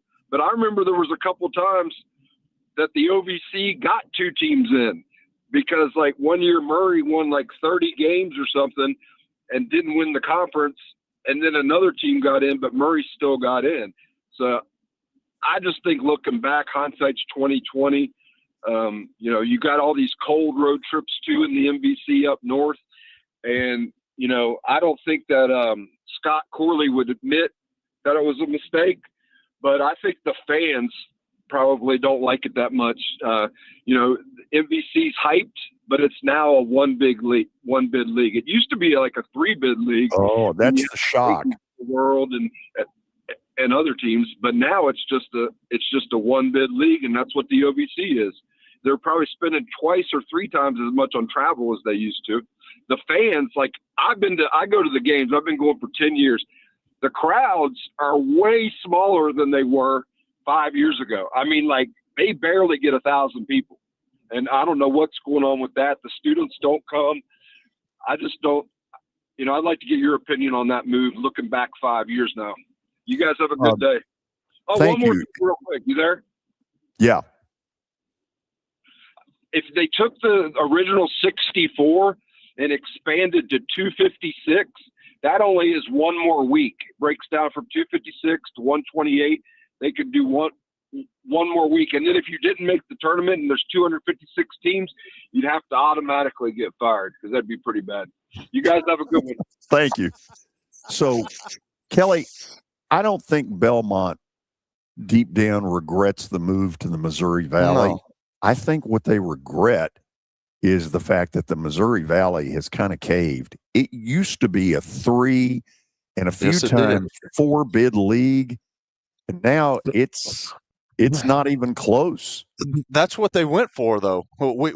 That's why they left, because it was a bigger bid league, and I can understand that. But like, I'm just worried about all this stuff, and that's where I have a problem with it. All these lower conferences and all these conferences that have the 1-bid leagues. Well, what do you?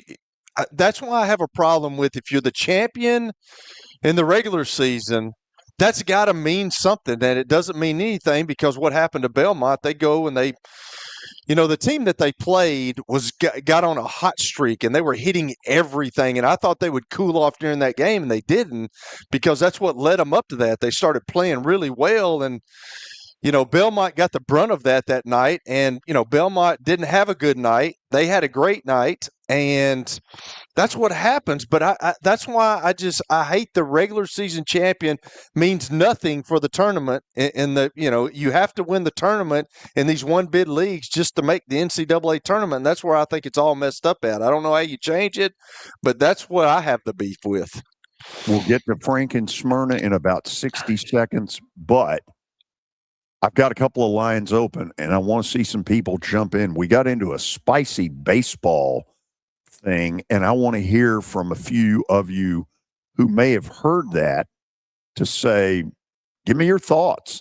615-759-9949. Okay, you were going to take a couple of clips out of the chat room. George can use this show as an audition tape for Newsmax or Real America's Voice. Maybe he'll replace Slick Rick on LFS 6B. Wow. Agreed. That's hilarious. You got one more? Oh, yeah. We have plenty. You have several. MVC, the Missouri Valley, once had Cincinnati, Louisville, Memphis State, Wichita State, St. Louis, and Bradley, a Bradley team that won it. That was a national power with players like Chet the Jet Walker. As this would have been 1972, Memphis State and Louisville tied for the Missouri Valley Conference regular season. They did a 1-game playoff at Vanderbilt's Memorial Gym. Kelly, I was a program seller. They basically said, okay, game starts at like 7. 5:30, we're going to open the gates. It's first come, first serve, because they had to move. They had to get this done in 4 days. It was like the Merrill Lynch Bulls. Nobody bought a program that night. You got one more? Oh, gosh. I can't believe I'm going to show this on the screen. I actually may pivot real quick. This is going back to the baseball conversation. Why can't the owners pay for the stadium? Get all the ticket cost? LOL, make all the decisions themselves, buy the land. It's your baby. Get more investors. Maybe near the Natchez Trace. Watch the investor. Natchez Trace. Not Are Natchez you Trace. from here? It's difficult. Natchez, to multitask Natchez. It's all the sometimes. same. Natchez. Natchez. Have y'all ever been on the Natchez Well, if you Trace? want a nacho, go to the ballpark. Nachos. Have you ever been on the Natchez Trace there, Parker? I'm sure I have. It'll get you to Starkville. Yeah. It will get you to Starkville, Yeah. but you better go the speed limit. Vegas, Ooh, baby. no kidding. Okay, let's go Frank in Smyrna. Frank, I know you've listened to this, and I know you're a baseball fan, so lay it on me. Oh, gosh. To the mayor of Nashville, what are we doing? What are we doing? And I'm not going to get into politics here because I just have very little interest in them, first of all. And this is not a political – this isn't WCNN here, So we're not going to turn this into a political show. But I just cannot believe – I mean, like you said, George, he's throwing cold water on it. Why? Does he not understand – okay, I understand you got to spend money to make money, but does he not understand how much money Nashville, what a cash cow this would be if we got an expansion major league team? I'm telling you, it's just, Phil Bredesen was not much of a sports fan, and he would tell you that. He told me that several times. He really could care less, Sunday afternoon, he told me he was reading the book a lot of times. Well, but he had the foresight to see what professional sports would do for Nashville and for the state of Tennessee. And I just cannot believe. Now, I understand Nashville's got a lot of problems, but I just cannot believe this current mayor it's just throwing ice water on it. I don't get it. Oh, my goodness gracious. That George, that just drives me crazy, what I've been hearing today. And what else drives me nuts? Did you see how the Braves blew one in the late innings today? Yes, I did.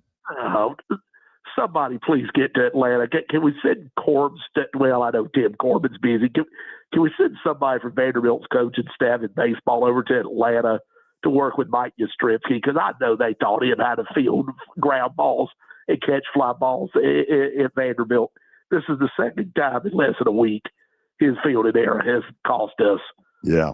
It was not a good 7th, 8th, and 9th inning. We'll leave it there, Frank. Yeah, we're going to leave it there. But anyway, that was my 5 cents worth on it. It's just, I guess I say it all to say, very disappointed by all this that I'm hearing. Very disappointed. And I know it's not you guys' fault or anything like that, but it's just this Major League Baseball group in Nashville, be better. Be better. Get better. Thanks. I mean, get serious. Thanks, George. See you. For those of you who may be wondering, okay, what went on here? Mike from Melrose brought up a comment earlier that I think he's dead on right about, and that is this mayor needs to quit throwing cold water every time the word Major League Baseball expansion and Nashville are brought up in the same sentence.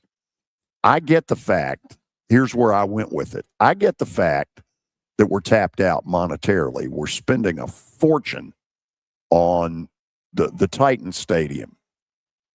That's not the only way a city can help. I'm asking the mayor to memorize these words. We can help with infrastructure. It's not that hard to say. Quit throwing cold water on this. Tyron and Brentwood, welcome. Hello, living legend, Hall of Famer George, Kelly. What's going on? Oh man, I tell you, I'll tell you what's going on in a minute, but I'll be brief on the mayor. The mayor just simply needs to quit dragging ass and quit playing a game of grab ass. That's what he's doing. I mean, everything's in line for us to have. This is the best show ever. Oh, he just needs to make it happen. He's sitting there fiddle bleeping around and just playing a game of grab assery. Just make it happen. Now, stop talking about all this and that and pausing and just delaying. Just make it happen. Either that or just say you don't want baseball coming to Nashville. Whichever one, just make it happen. But that's just nonsense. It's just kind of a disgrace, to be quite frank. It's a complete utter disgrace. So I agree with you, George, 1,000% on that. And I haven't talked to you, George, since Duke choked away the national title for the second year in a row. Since they pissed away the national title for the second year in a row. I remember talking to you the day after they beat Michigan when you were working your way back, and you told me then you thought they had the best team, and I did too. And, man, what a fall from grace. I mean, my God, you got to be kidding me. Last year against Houston, up 6 with 37 seconds, and then UConn. I mean, my goodness, this is just awful. They about put me in an induced coma because, I mean, they just tore my heart out. So, bottom line is this. I'm sitting back listening to this kiss-ass CBS basketball show about Ron Stein talking about, they got John Blackwell. And, they're going to be preseason number 1. Is it going to be them? Is it going to be Florida? This tug of war. And I'm going to borrow your phrase, George. Duke basketball, John Shire, I don't really blame him, but he didn't help. I'll believe it when I see it when you win another national title because you've cut my heart into pieces of epic proportions for 2 years in a row. And, George, let me ask you this, George. If you're the AD of Duke, is there sit down with John Shire after 2 years in a row of this, or do you just keep letting them go on? Let me run on that. That's a good question. Take care, sir. Yes, sir. Okay. Take care. So, Kelly, this gets into some kind of juicy waters because I can't see an AD walking into Mike Krzyzewski and saying, we need to talk about late game strategy. Right. I think Mike Krzyzewski would have told him to ram it up his Ramada Inn. That's a good way to put it. Yeah. Shire is younger. It would probably depend on what kind of a relationship he and the AD have. And it's a little bit like what Danny said, where maybe you say to Shire, hey, upon further review, do you wish you had done X? And then let him kind of. George, who just won MVP, or not MVP, Rookie of the Year in the NBA? Cooper Flagg. Who was the runner-up? The Knipple. Yep, exactly. John Shire replaced all 5 starters at Duke, and yet he had them back in the national championship picture in a trip to the Elite Eight. I know they choked away the lead, but still, I could have made the case that he should have won ACC Coach of the Year. Put the last comment up there. This show is fast approaching Pete Franklin's sports line from 3WE in Cleveland. Who is Mr. Know-It-All? The great, they used to have this segment. Swami. The great Swami predicts. And then Mr. Sour Apple. I don't remember Mr. Sour Apple, but I can tell you this. That show got me through BGA and it got me through Vandy. Nice. Barely, but it got me through.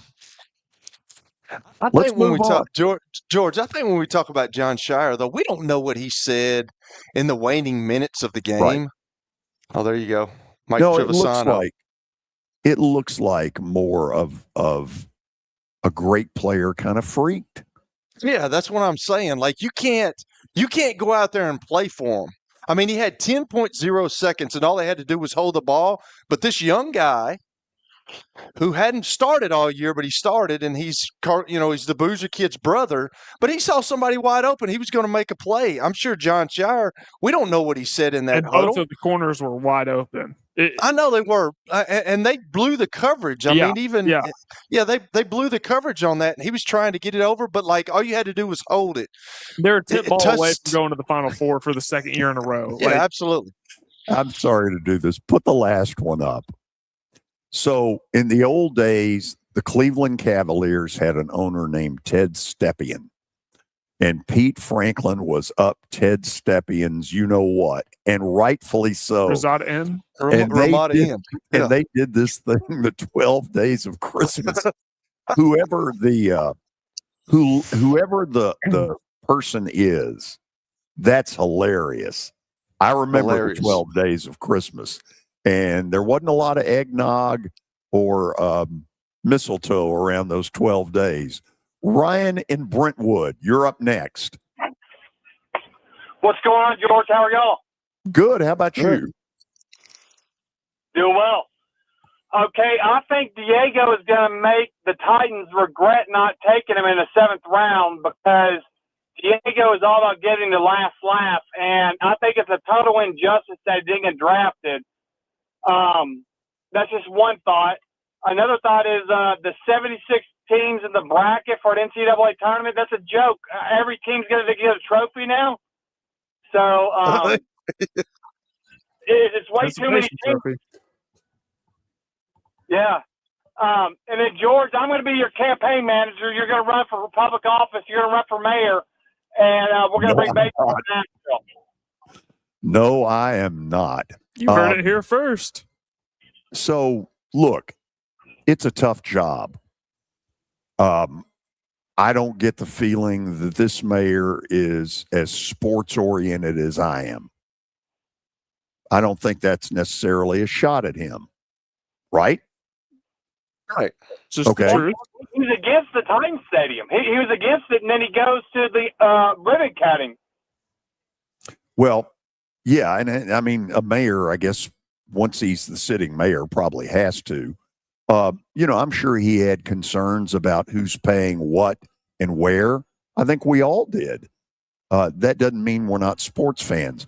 Where I'm going with this is, look, he probably knows 18 million times as much about how city government works as I would ever. But here's the point, okay? Because it doesn't cost him a dime to say, look, we don't have money, we're tapped out. But if the opportunity comes and they view us as a city that they would like to be a part of, by golly, we're open. We'll do anything we can in the name of infrastructure to help make this happen. I don't see that you have to be a Phi Beta Kappa to figure that out. There's one thing that you do that he doesn't do. You have a budget. He doesn't have a budget. He doesn't spend money left and right.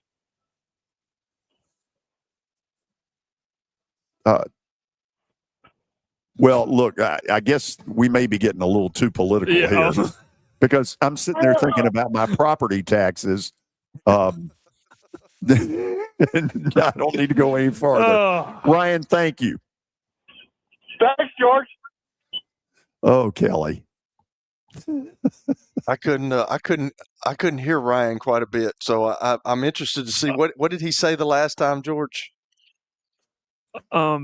Something the last about, thing he said. He said, I have a budget and the mayor doesn't.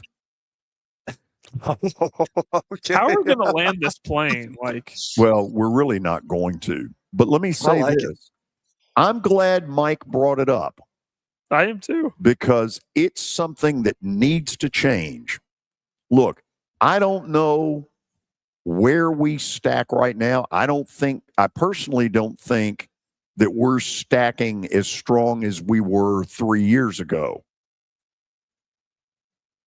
I think another city or two in the East is starting to make a lot more noise. You better start paying attention to Montreal because there's an ownership group up there that is getting after it. Really? Right now, we don't have any of that kind of stuff. But MLB could well say, listen, we'll supply you the owner, supply us the rest. Yeah, but do you think they want to deal with it since if the interest of the mayor is not there, do you think they want to deal with it or they just move on, George? Well, if they get that feeling. I think at some point, if the mayor continues down this road, I won't be the only one saying, learn the word infrastructure. I think they're going to, I don't think when this becomes an issue, and it might become an issue at some point where somebody says, man, I want to be the owner in Nashville and I've got the pockets, but I've got to have the mayor's support because that's coming. Yeah. And you have to have the mayor's support. That's just, Sure. we talk about politics today. You have to have that. You know, you don't want to get in politics on a sports show, but you have to have that in sports. You have to have the mayor behind you, the city government. Are we now reviewing and ending the show in a proper manner? We're landing this plane. Yeah, we sure I are. was a little skeptical at the start if we'd be able to, but we here we are. All right, 53-26. The Lakers did not win last night. In fact, I saw the stat today on ESPN or something that they're one of the first teams to start 3-0 in the series and then have the other team force a game 6 in, I don't know, however many years. They lost last night. But Philly, congratulations, Tony Basilio. They closed the deal versus the Pittsburgh Penguins. Electric game-winning goal. Good Lord, it took forever. 0-0 going into overtime, George. Yeah. It was woo. So, Kelly, let's get to tonight. And it may well be that I'm talking out of both sides of my mouth. Here goes. Oh. I'm taking the Knicks in Atlanta. And you're probably sitting there saying, whoa, wait a minute. You were the one a week and a half ago yapping about how the Hawks are dangerous. Nobody wants to play them. I still believe that they've got a really good young nucleus. But I've seen some things in the last week that concern me. Don't quite know how to win yet. When they were up 2-1 in the series, they knew the Knicks were going to bring it. And they got obliterated. Tonight, I may be wrong if they get off to a good start. But if the Knicks are the ones that get off to the good start, I'm going to win what I'm saying. That would be 3 in a row for New York in the series. And when New York gets a hold of the Celtics, New York's going to win that series. Because Right, Kelly? Boston is soft. Yeah. Is that a book it? No, it is not. Okay. Kelly, this one has felt like it's going to go 7. Minnesota Wild, Dallas Stars, 2 really good teams. But I got a funny feeling that Minnesota is going to end this tonight and that my pal and former Nashville Predator owner Craig Leopold will get to celebrate. I'm rooting for him. Go Minnesota Wild. Did you see Michael McCarron's goal the other night? Sure did. Sure did. Good for him. Big Sexy playing well up there. Big Sexy is right. Kelly, I got 20 seconds to say goodbye. Sorry you won't be here tomorrow, but it's your loss. Snob. Yours, and I've got something to say to you. Good luck on your games tonight. Yes, I know you mean it. Okay, Yes. We're done. Tomorrow, Mitch Light from The Athletic will join us and Mark McGee to talk Preds. See you then. Now, here's your latest Fox 17 Code Red weather report. I'm Fox 17 meteorologist Greg Bobet.